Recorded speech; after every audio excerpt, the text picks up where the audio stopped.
నమస్తే, welcome to our channel. నేను Priyanka Rao. YV Subbareddy గారి పిఏ చిన్నప్పన్న కల్తీ నెయ్యి వ్యవహారంలో కీలక నిందితుడిగా ఉన్నాడు. అయితే మనకు తెలుసు, గతంలో అలానే ఈయన తండ్రికి సంబంధించిన ఆస్తులను జప్తు చేసుకోవడం కోసం సిట్ ప్రభుత్వాన్ని కోరింది. ఇప్పుడు మనం జగన్మోహన్ రెడ్డి గారు కావచ్చు, లేదంటే వైవి సుబ్బారెడ్డి గారు కావచ్చు, ఎప్పుడు మీడియా ముందుకు వచ్చినా ఒకటి మాత్రం క్లియర్గా చెప్తారు, ఈయన నా పిఏ కాదు, ఈయనకి నాకు ఎలాంటి సంబంధము లేదు అని. ఇంకా ఈయన టీడీపీకి సంబంధించిన వ్యక్తి అని జగన్మోహన్ రెడ్డి గారు వచ్చి వేమిరెడ్డి ప్రభాకర్ రెడ్డి గారి పిఏ, మాకు సంబంధం లేదు, ఆయన చెక్లు ఇచ్చారు, ఇదిగో జీతాలు ఇచ్చారు అంటూ ఏవో కొన్ని ప్రూఫ్స్ చూపించారు. మరి సిట్ 600 పేజీలతో ఏదైతే ఛార్జ్షీట్ రెడీ చేసి కోర్టుకు అందించిందో అందులో చాలాసార్లు ఎక్కడ చూసినా కానీ ఎంపీగా ఉన్నప్పుడు, అలానే టీటీడీ చైర్మన్గా ఉన్నప్పుడు, ఈ 2 సందర్భాల్లో కూడా చిన్నప్పన్న మీతోనే మీకు పిఏగానే ఉన్నారు అని చెప్పేసి చెప్పింది. కానీ ఇది కూడా అబద్ధం అంటూ వీళ్ళు చెప్పుకుంటూ వచ్చారు. కానీ ఈరోజు ఫోటోలతో సహా దొరికిపోయారు. మరి ఇప్పుడేం చెప్తారు? ఇప్పుడు మరి చెప్పడానికి సంబంధం ఏముంది? తేదీలు, సమయం, సంవత్సరంతో సైతం ఎక్కడ ఆ ఫోటోలు దిగారో అనేది కూడా చాలా క్లియర్ కట్గా ఈరోజు రిలీజ్ చేశారు. మరి ఇప్పుడు జగన్మోహన్ రెడ్డి గారు దీనికి సమాధానం చెప్తారా, వైవి సుబ్బారెడ్డి గారు చెప్తారా అనేది చూద్దాం. ముందు మాట్లాడడానికి ప్రముఖ పొలిటికల్ అనలిస్ట్ డివి శ్రీనివాస్ గారు ఉన్నారు, ఆయన అడిగి తెలుసుకుందాం. సార్ నమస్తే. సార్ నమస్తే. ఎప్పుడు చూసినా ఏదో ఒకటి చెప్తూ, అంటే ఏది అక్రమం కానీ లేదంటే ఏదైనా మాఫియా కానీ ఏదైనా బయటకు వచ్చిందంటే అది టీడీపీకి అంటగడుతూ ప్రచారం చేస్తారు వైఎస్ఆర్సీపీ వాళ్ళు. ఈ నేపథ్యంలో చిన్నప్పన్న ఎవరు అంటే కూడా టీడీపీకి లింక్ కట్టారు. కానీ ఇప్పుడు ఫోటోలతో సైతం బయటకు వచ్చాయి. ఫోటోలు, ఇయర్, తారీఖు, నెల, అది ప్రదేశం, ఇన్ని వచ్చినాయి సార్ బయటికి. మరి ఇప్పుడు వాళ్ళు ఏం సమాధానం చెప్తారనేది ఒక క్వశ్చన్ మార్క్. కానీ ఇక్కడ ఒక కీలకమైనది ఏంటి అంటే, ప్రతిసారి మాకు సంబంధం లేదు అంటూ ఆయన డిజిగ్నేషన్ కూడా చెప్పారు, ఏపీ భవన్ లైజన్ అధికారి అని చెప్పేసి.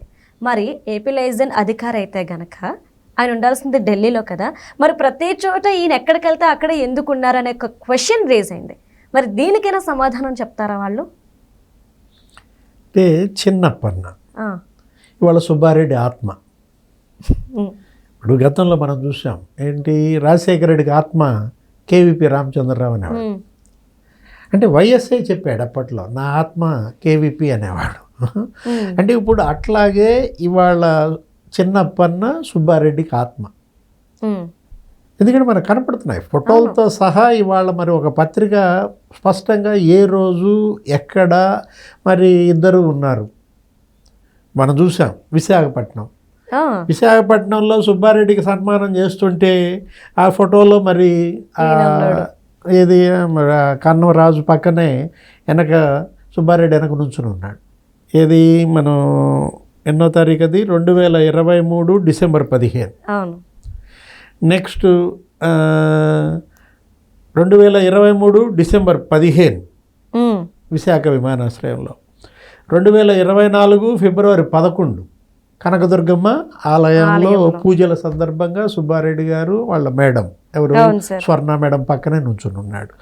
నెక్స్ట్ అదే ఎక్కడ కనకదుర్గమ్మ ఆలయంలోనే మళ్ళా ఫిబ్రవరి 21 కూడా, అంటే ఆశీర్వచనం ఏదో ఇస్తున్నారు. మరో తేదీ ఎక్కడ, మధురవాడలో ఎలక్షన్ అయిపోయింది. ఎలక్షన్ అయిన వారం రోజులలోనే, అంటే రిజల్ట్ ఇంకా రాలా, ఈ మధ్యలో 2024 మే 20 మధురవాడలో సుబ్బారెడ్డి పక్కనేనే చిన్నప్పన్న. తను ఏమని చెప్పాడు సుబ్బారెడ్డి గారు, 2019 నేను ఒంగోలు ఎంపీగా నా పీరియడ్ అయిపోయింది, ఆ తర్వాత అతను నా పిఏ కాదు, ప్రభాకర్ రెడ్డి పిఏ అన్నాడు. జగన్మోహన్ రెడ్డి చెప్పాడు. ఆయన ప్రెస్ మీట్లో మాట్లాడుతూ విపిఆర్ పిఏ అతను, చిన్నప్పన్న ఎవరో విపిఆర్ పిఏ, చిన్నప్పన్న చెక్కులు ఇచ్చాడు అతనికి జీతంగా 25,000 50,000 అని చెప్పారు. మరి ఇప్పుడు ఈ ఫోటోల్లో విపిఆర్ ఉండాలిగా, లేరు, ఎక్కడా కనిపించలేదు. ఇప్పుడు చిన్నప్పన్న ఎవరి పక్కన ఉండాలి? జగన్ చెప్పినట్టుగా మరి విపిఆర్ పక్కన ఉండాలి. వేమిరెడ్డి ప్రభాకర్ రెడ్డి పక్కన ఉండాల్సిన చిన్నప్పన్న సుబ్బారెడ్డి పక్కన ఉండటంలోనే తెలిసిపోవాలి అతను ఎవరి పియ్యానో. మరి ఇప్పుడు వచ్చి లేదు ఆయన నా వెంట పంపించారు నాకేం తెలుసు అంటే ఏం చేస్తాం సార్?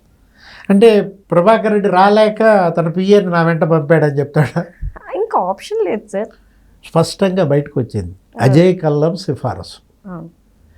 రిటైర్డ్ ఐఏఎస్, జగన్మోహన్ రెడ్డికి ప్రభుత్వ సలహాదారు. అతని రికమెండేషన్తో జగన్మోహన్ రెడ్డి సంతకం పెట్టి అపాయింట్ చేశాడు చిన్నప్పనని ఏపీ భవన్ లైజనింగ్ ఆఫీసర్గా అపాయింట్ చేశాడు. కానీ లైజనింగ్ ఏపీ భవన్కి చేయలే, లైజనింగ్ సుబ్బారెడ్డికి చేశాడు. ఏది ఆ 5 ఏళ్లలో చిన్నప్పన్న చేసిన లైజనింగ్ అంటే ఇదే.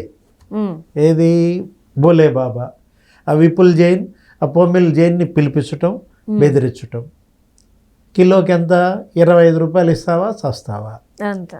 లేకపోతే అతను ఉన్నాడు ఎవరు, ఆ జగన్మోహన్ గుప్తా, ఆ ప్రీమియర్ ఆగ్రో ఫుడ్స్, అతను కిలోకి 7 రూపాయలని పెట్టారు అతనికి టార్గెట్.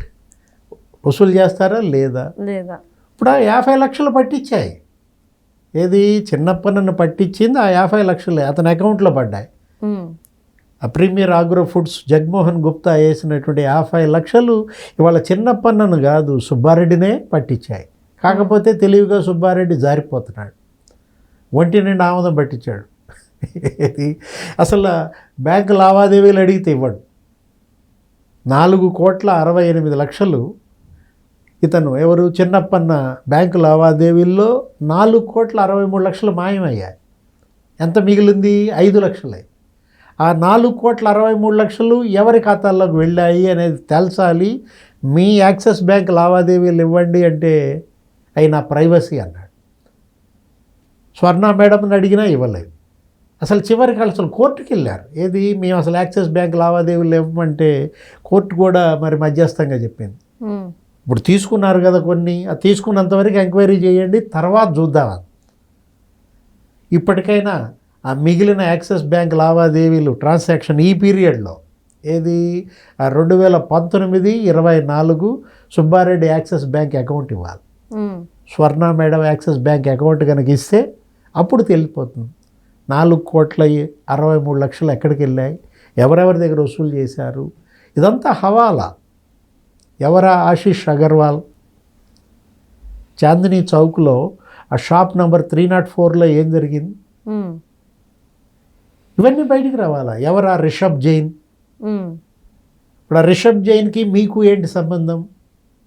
ఇప్పుడు ఆశీష్ అగర్వాల్ అయినా ఈ రిషబ్ జైన్ అయినా ఇప్పుడు ఆ లాలూభాయ్ పటేల్, గుజరాత్ లాలూభాయ్ పటేల్కి మీకు ఏంటి సంబంధం? ఇప్పుడు ఈరోజు తాజా అంశం ఏంటో తెలుసా? అనిల్ చోక్రా అతను ఛార్జ్షీట్ పెట్టారు. హవాలా మర్చెంట్, అనేక కేసులు ఉన్నాయి. ఏది అనిల్ చోక్రా ఈడీ కేసులు 4 కేసుల్లో అరెస్ట్ అయ్యి జైలుకి వెళ్ళి వచ్చిన అతను వీళ్ళకి మనీ లాండరింగ్కి ఉపయోగపడ్డాడు. ఇప్పుడు లిక్కర్ స్కామ్లో వీళ్ళ డబ్బులన్నీ మద్యం డబ్బులు మరి ఒక తన కంపెనీలోకి మార్చుకుని 4 డొల్ల కంపెనీలు 32 కంపెనీల్లోకి మార్చాడు. ఈ మొత్తం హవాలా ఇవాళ ఈ మనీ లాండరింగ్ అటు మద్యం కేసు అయినా ఇటు నెయ్యి కేసులు అయినా బయటకు రావాలంటే ఇవాళ ఎన్ఫోర్స్మెంట్ డైరెక్టరేట్ ఈడీ ఇవాళ పకడ్బందీగా లోతైన విచారణ చేస్తే తప్ప కల్తీ నెయ్యిలో 250 కోట్లు ఏం జరిగింది, ఎవరెవరికి ఎంతెంత ముట్టింది, 20 కోట్లు పట్టుబడ్డాయి మంగళం దగ్గర. ఏ డైరీ అది? వైష్ణవి డైరీ, అపూర్వ చావడా. ఆ 20 కోట్లలో నీకు 75 లక్షలే బయటకు వచ్చాయి. ఆ 75 లక్షల ఎవరికి? ఆ విజయభాస్కర్ రెడ్డి ఆయనే పాపం కన్నీళ్లు పెట్టుకుని కోర్టులో చెప్పేశాడు. ఆ డైరీ నిపుణుడు టీటీడీ డైరీ నిపుణుడు ఏమని చెప్పాడు? నా దగ్గర ఇంకా మిగిలిన 34 లక్షలు సరెండర్ చేశాడు. ఇప్పుడు ఆ 34 లక్షలు సరెండర్ చేస్తూ తన దగ్గర ఉన్నట్టు గోల్డ్ కాయిన్ కూడా ఇచ్చేశాడు. 8 గ్రాముల గోల్డ్ కాయిన్ వీళ్ళందరికీ ఇచ్చారులే. ఆ సుబ్రహ్మణ్యంకి ఒక గోల్డ్ కాయిన్ ఇచ్చారు, అతనికి ఒక ఐఫోన్ ఇచ్చారు, ఇతనికి ఐఫోన్లు ఇచ్చారు, శాంసంగ్ ఫోన్లు ఇచ్చి వాళ్ళని ప్రలోభాలు పెట్టారు. ఇప్పుడు కులకర్ణి కావచ్చు, వాళ్ళు కన్నీళ్లు పెట్టుకున్నారు. ఎవరు? ఆ ప్రిన్సిపల్ సైంటిస్టులుగా పనిచేసినటువంటి వాళ్ళు. ఇక్కడ మనం చూడాల్సింది ఆ 20 కోట్లలో 75 లక్షలు పోగా మిగతా 19,25,00,000 తిరుపతిలో ఎవరి అకౌంట్లోకి వెళ్ళాయి, అవి బయటికి రావాలి. టీటీడీ చైర్మన్ మరి సుబ్బారెడ్డికి వెళ్ళాయా?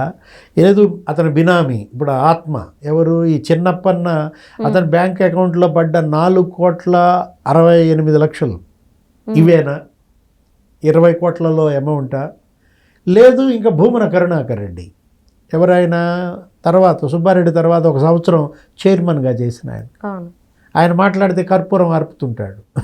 ఇప్పుడు నిన్న కూడా జిఆర్ స్వామిని బెదిరించాడు. అవును. ఏది జిఆర్ స్వామిని అంట ప్రభుత్వం బెదిరించి లేఖ రాసింది పెద్ద జిఆర్ స్వామినని. పెద్ద జియంగార్ గారు ఈయన పెద్ద గందరగోళంగా ఈయన జియంగారిని ఉద్దేశించి ప్రశ్నలు అడుగుతున్నాడు. నేను జియంగార్ స్వామిని ప్రశ్నిస్తున్నాను, మీరు నిజంగా దీనిపైన స్పందిస్తే లేఖ రాస్తే నెయ్యి కల్తీ అని తెలిసినప్పుడే రాసేవాళ్ళు కదా. సుప్రీంకోర్టు సిట్ వేసినప్పుడే మీరు ఎందుకు లేఖ రాయలేదు, ఇప్పుడు ఎందుకు లేఖ రాశారు, మరి మిమ్మల్ని ముద్దాడ రవిచంద్ర కలిశాడా, ఈ టైప్లో మాట్లాడుతున్నాడు భూమన కరుణాకర్ రెడ్డి. అసలు భూమన కరుణాకర్ రెడ్డి అకౌంట్స్ ఏంటి, ఆయన బ్యాంక్ లావాదేవీలేంటి? మంగళం డైరీ 20 కోట్లలో సుబ్బారెడ్డి అకౌంట్లోకి వెళ్ళాయా, మేడం స్వర్ణ అకౌంట్లోకి వెళ్ళాయా, చిన్నప్పన్న అకౌంట్లోకి వెళ్ళాయా, మరి భూమన కరుణాకర్ రెడ్డి అకౌంట్స్లోకి వచ్చాయా? వీళ్ళు ప్రత్యేక ఆహ్వానితులు. ఎవరు? చెవిరెడ్డి భాస్కర్ రెడ్డి, భూమన కరుణాకర్ రెడ్డి. దీంట్లో వీళ్ళ పాత్ర ఏంటి? వీటన్నిటిపైన ఇవాళ ఈడీ ఇవాళ నిగ్గు తేల్చాలి. ఎన్ఫోర్స్మెంట్ డైరెక్టరేట్ మొత్తం వివరాలు తీసుకుంది. 36 మంది నిందితుల యొక్క రికార్డ్స్ తీసుకుంది. సిట్ ఏది రాష్ట్ర ప్రభుత్వం ఇప్పుడు సిట్ ఇచ్చినటువంటి ఈ దర్యాప్తు యొక్క రికార్డ్స్ కూడా తీసుకున్న. దీంట్లో మరి ఈడీ ఎంత మేరకు ఈ కేసుని సాల్వ్ చేస్తుంది?